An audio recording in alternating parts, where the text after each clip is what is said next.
Clark Gregg, thank you so much for being here. It's great to talk with you today. Thank you. Thanks for having me. When you originally were approached to play Agent Coulson, where you were basically making some cameo appearances in the first phase of the movies, now in phase 3 of the films, and season 3 of Agents of S.H.I.E.L.D. is about to start, and that centers around your character. With everything that's happened from that first day of playing Agent Coulson to now, do you have to kind of like pinch yourself every once in a while to look at all that's happened from that time till now? A little bit. I mean, it's been a gradual enough build that's kind of adjusted as it went along, but sometimes I can't believe how much the name Phil Coulson and that character has been a part of my life for, 7 or 8 years now at least. Yeah. Well, and, I have to think, too, that when you look back at all that this character's been through between betrayals and the secrets and the battles and dying and coming back to life and just this last season kind of losing a hand, I have to think that while it's been fun, there's probably moments where you're happy that you don't have to literally live as Agent Coulson, at least not 24/7. No, he's pretty beat up and lonely, and that guy doesn't have a girlfriend. He's just like, his whole life is about the team and S.H.I.E.L.D. And I'm glad that I get to go home to my actual family. Well, in season 1, like any show, it was about setting everything up. It was also a first for Marvel to attempt a show like Agents of S.H.I.E.L.D. And I remember kind of back then, thanks to the movies, it was almost like they had to get people excited, but somewhat calm expectations a bit. And one of the ways they did that is they told everybody, okay, you're not going to see a whole lot of characters with powers.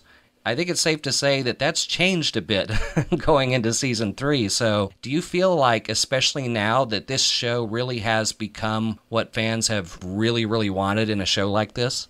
I think it's probably become the show that some fans really, really wanted. I mean, the reason Coulson lives and the reason I think that we have a show is really because there's something about a world, the alternate Marvel universe where there are people with powers, or there are people who are enhanced, and there are, regular humans who are not, and who are vulnerable, and who still have to kind of show up. And perhaps there's something even more heroic sometimes about standing up to evil or misguided, psychotic people when you are not super. Absolutely. And I think that's the thing that maybe took fans and maybe even Marvel by surprise, is how much there was a hunger to see those kind of characters represented. And I think that's why people really connected with Agent Coulson. He's a fanboy, he's among his heroes, and at the same time, he's kind of sarcastic and he's doing his job. Mm-hmm. And, I think that remains, to me, the core of what our show's about, and certainly encountered powered people in the first season and a lot more in the second. And I think that's continuing now with the kind of connection to Inhuman. But I still think the core of the show is S.H.I.E.L.D. agents, some of whom now, with the reveal of Daisy, are Inhumans. And certainly that'll be the case as we get closer to Secret Warriors type stuff. But really, a lot of the people at the core of this are Agent May and Fitz and Simmons and Mockingbird and Hunter, and these people who are very much just incredibly dedicated, skilled humans. I think that's absolutely true, and that is something very special about being able to do a TV show like Agents of S.H.I.E.L.D., where you're right. I think the thing that it definitely points out is that you can't always just kind of sit around and hope that somebody with special abilities is around or the Avengers are going to swoop in. You got to have people like Coulson and May and Fitzsimmons and everybody, like you said, that have got to be part of that line of defense and not be afraid to stand up to them, and that obviously inspires people. You can definitely tell that when you go to a convention and you got people dressed up as Agents of S.H.I.E.L.D. So that has to be really rewarding in of itself, I would think.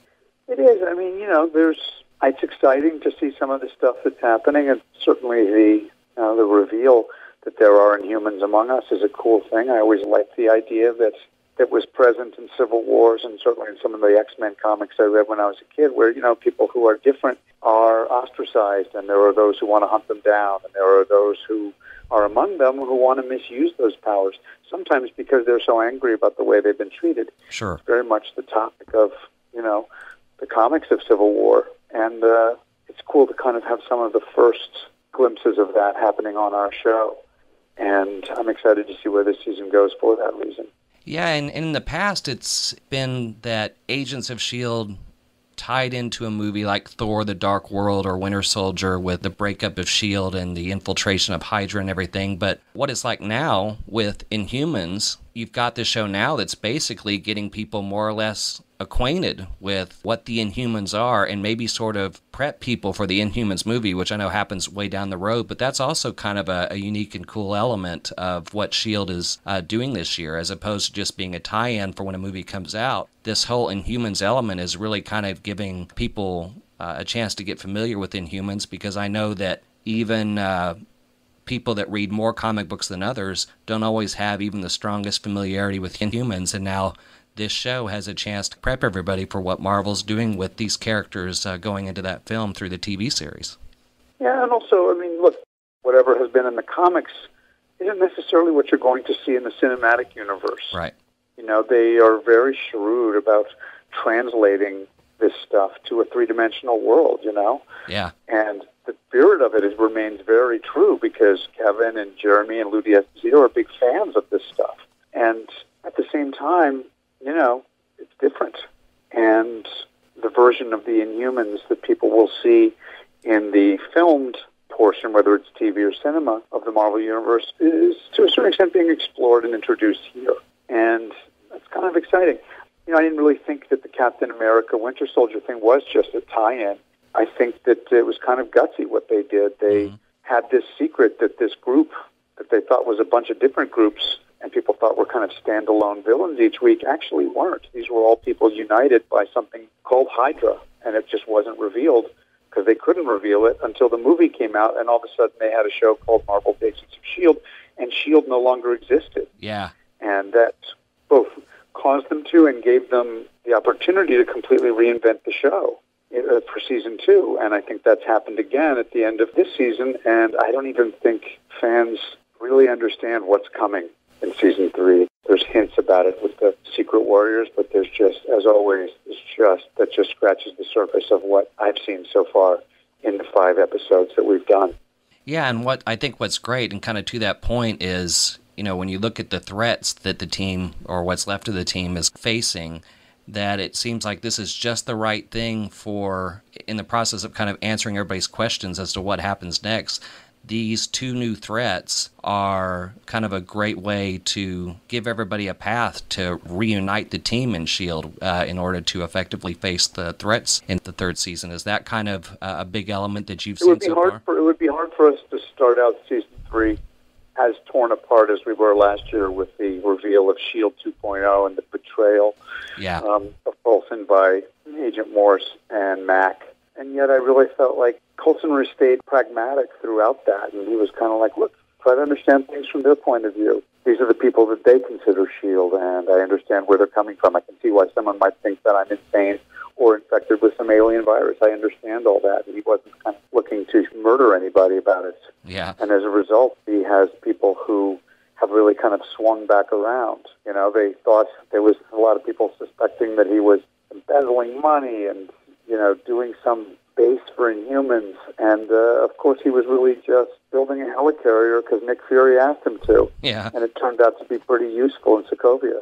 Sure did. Well, you know, that when it comes to the success of the show and fans and what companies have to do now to make sure the fans are happy and try to do as much as they can to give the fans what they want, you know, I think about how not long ago, if you were involved in a TV series, either as an actor or writer or director, and you've filled all those roles before, outside of ratings and maybe randomly meeting a fan on the street, you may not even know what people think of your show. What's it like being an actor today where you do a show and you might as well just be sitting in a room of thousands, if not millions of people with social media, being able to instantly react to what they see on the program?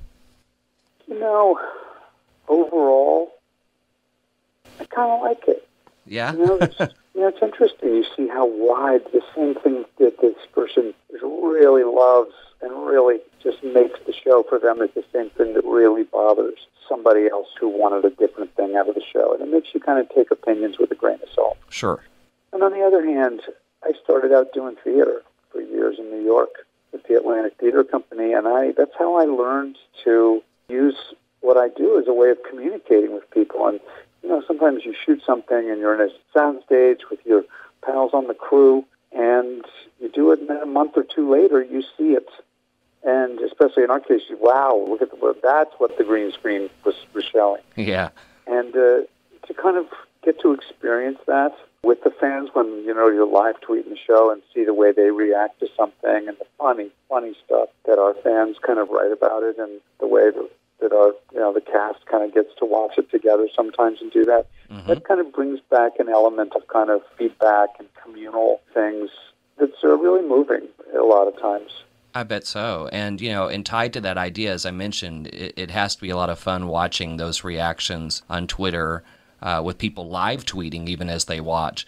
And I know that there have been times where you've had some fun with that and been able to even tease every once in a while, basically telling people, oh, wait till you see what happens this week. Since one of the things we want to do today is get people more amped for Season 3, I mean, how soon do you think it'll be that you'll have the anticipation of kind of watching Twitter because there's a big moment coming up that is just going to blow people away? I mean, you have a sense as to how soon you think the people are going to have that first really big reaction to this season? You think it's as early as episode 1? One of the things that I'm continually impressed by is the way the writers and the producers on our show continually come up with really big twists. Yeah.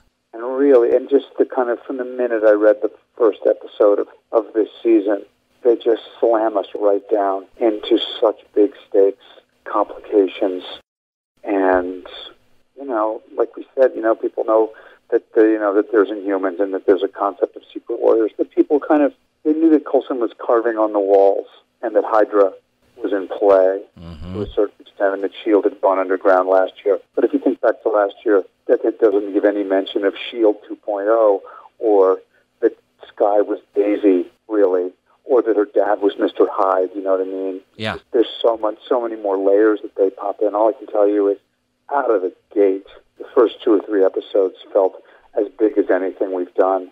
And I kind of like it that way. It's exciting as the technology continues to evolve. And, our crew and our visual effects guys and women led by Mark Kolpak, and our writers, our amazing writers, led by Jed and Marissa Whedon and Jeff Bell. And our fearless boss at Marvel TV, Jeff Loeb. Yeah. They just keep kind of digging deeper. And, one of the other things that I really loved is people kind of, as you said, they spent a lot of time in the first season going, wait a minute, where's Tony Stark? Yeah. Where are the characters we know? And kind of wisely, even though it was really unpopular, the writers on our show were like, those aren't going to be on our show every week. Right. That's the cinematic. And people may show up and want to play, and I hope that happens more. But at the end of last season, and even in what little press I did at Comic-Con, people are desperately worried about Jenna Simmons. Right. And they're heartbroken about, those who ship Fitzsimmons.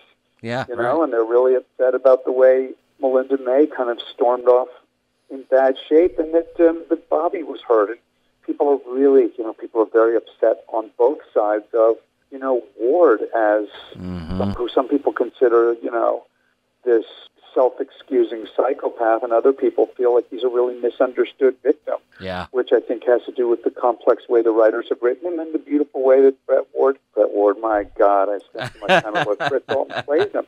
Yeah, I would say, amongst all the conversations that we hear, I mean, you hit like 3 of the really big questions that people are asking, about May and Simmons and Ward, and what's the next move out of Hydra? What's Ward going to do next? And yeah, and people are going to be surprised, things are just not what you expect when people show back up. And Coulson's trying to figure out, first of all, what to call the character played by Chloe Bennett, and if he can ever tie a tie again so he can wear a suit with one hand.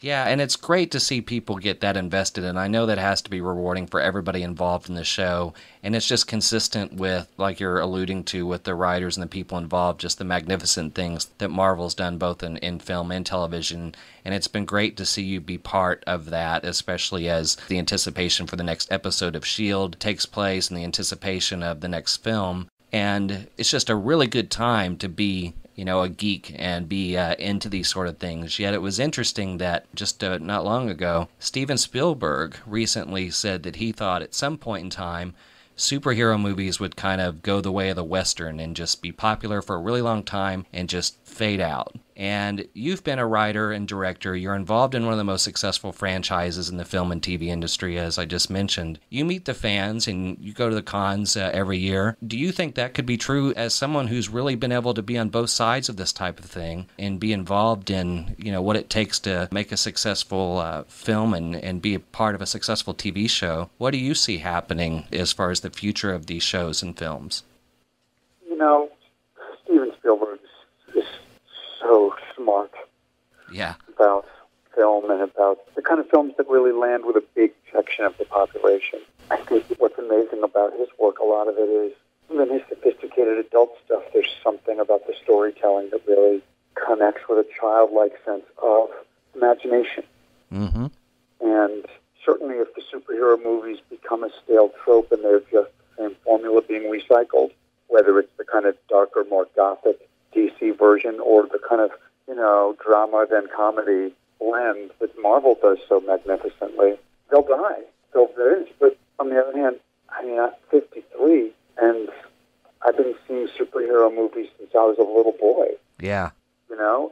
It was Chris Reeve and Superman, and then the great Batman series with Nicholson and Michael Keaton. Yeah, those are great. And then we had Spider-Man. It's a particularly American form of mythology that's about good and evil. And what I've always loved about Marvel, and why I'm glad I find myself in the Marvel camp, is there was always a great examination of the social responsibility of heroism and kind of being the person who decides what's good and evil, the costs that has on people, and the warping effect, which is very much, I think, what I'm hoping will be explored in Civil War, not knowing anything. And I like to see things that people think they really know, like the back of their hand, that evolve. And if you read any of the kind of books or the graphic novels, you've seen the way a lot of these heroes and these characters and even the villains have kind of been twisted and kind of made to evolve more with the time. It's also got a deep sci-fi element. Mm-hmm. That you see in Guardians of the Galaxy. Who thought Guardians of the Galaxy was going to be as huge and fantastic as it was? I can't wait to see James Gunn's next installment. Yeah. As long as they keep pushing the envelope and reinventing stuff, it'll stay live and fresh. So the fans of that, the fans of the genre, they have to be very careful, as I try to be careful, in terms of, wait, this isn't faithful enough. I hope they don't stay too faithful. Yeah. I hope they continue to kind of reinvent these stories and the kind of whole template of the myth so that it more and more feels like it connects to the world, that it's an allegory for the kind of world of crime and punishment and good and evil that we live in now. Absolutely. Like I said, I know that you've been able to do some great work on the writing side, even here recently. Do you have any interest in writing or directing something in the Marvel TV or cinematic universe, or just in the superhero TV and film culture that we're in right now? I do. I'm such a fan of a lot of the stuff that I'm seeing that I guess you would consider genre these days, whether it's, the brilliant first season of Daredevil. Yes. Or some of my favorite heroes are coming from Marvel and the Netflix side, in Luke Cage, and hopefully someday Daniel Rand. I love what's going on there. I'd love to write for one of those shows. What they do on my show is so incredible, and while I fantasize about being able to write something like that, I feel like I'm kind of too close to Phil Coulson in a way. Right. I like when they kind of come up with where that's going next. Yeah. It's a really fascinating time in TV. It's very overcrowded, this golden age, suddenly. It's really hard to get eyeballs on your new show. There's so many cool new shows. I'm obsessed with Mr. Robot now. Yeah. And so I'm writing something now, and I don't think it'll be a film. I think, if anything, it'll end up being a kind of sci-fi noir television show someday. Nice.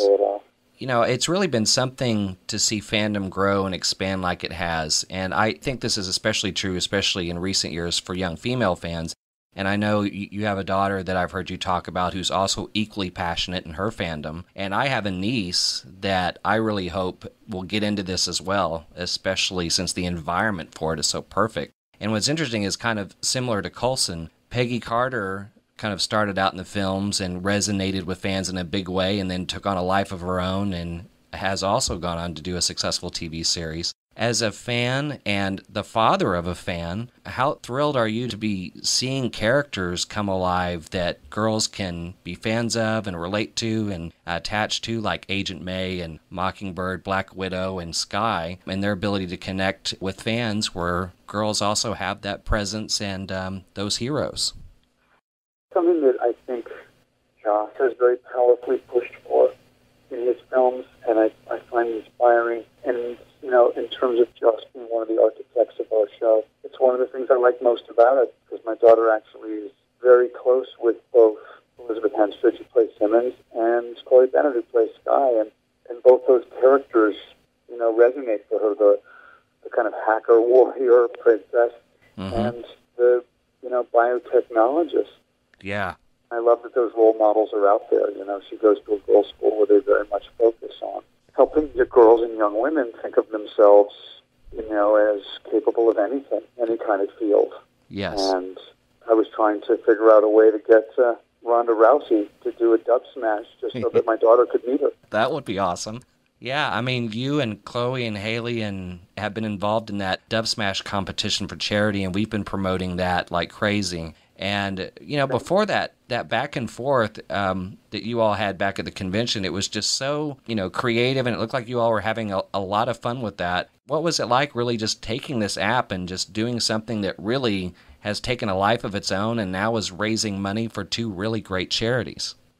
You know, it's funny that our paths don't always cross very much, and I barely knew Haley. We ended up at a press event in London over the summer, and I actually got to spend a little time with her and was introduced to the dub smash by her, I admit. And she's just amazing. Yeah. She's brilliant and funny. And I'm, you know, there we were stuck in San Diego, which we love on the one hand, but it's a lot of work for us for 2 days. And suddenly the dub smash was really kind of getting us through the days. And, you know, honestly, we show up there and we neither one have shot an episode yet. We don't have much to talk about. Yeah. Other than to kind of answer questions the fans might have had and show a gag reel. A lot of times we're tap dancing pretty fast. And, you know, in a way it kind of became something that was fun that we could kind of connect with the fans while we were down there, because we didn't really have any material to show it.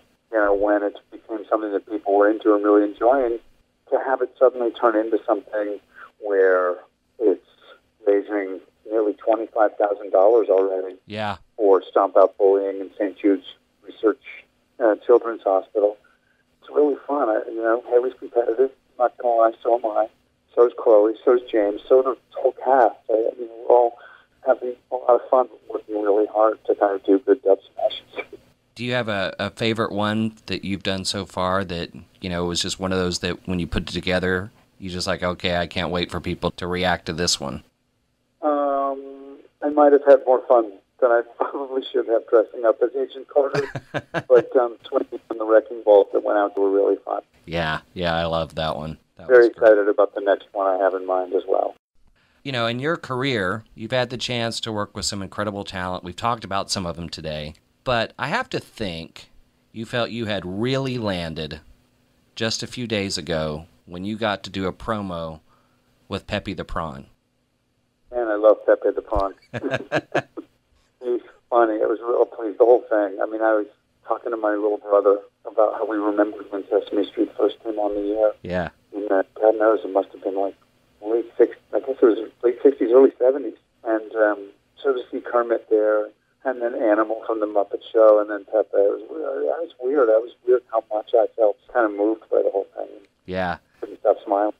Yeah, I don't doubt it. I grew up with that too, and it's just really exciting to have that part of the ABC family now, to have the Muppets back on TV. But I especially loved your promo. You mentioned that you're working on a new script that you hope can evolve into maybe a TV series, and I definitely, you know, knowing that you're a writer and being familiar with some of the work you've done, I definitely wanted to have you mention anything that you're working on that you like people to know about on the writing front. That's really the thing I'm working on. I've said all I can say about it. It's very much an incubator right now. I start to get a head of steam going, and then suddenly, you know, Hydra or somebody else shows up and really just eats my life for a few weeks. Very cool. Well, Clark, we're so glad that you were able to take time to talk with us today. Thank you so much, and all the best this season. And we really hope that Dub Smash effort continues to raise a lot of money for the great charities that are involved with it. So thank you so much for being here. Thanks for sharing it. We appreciate it. Sure, and thank you for being here.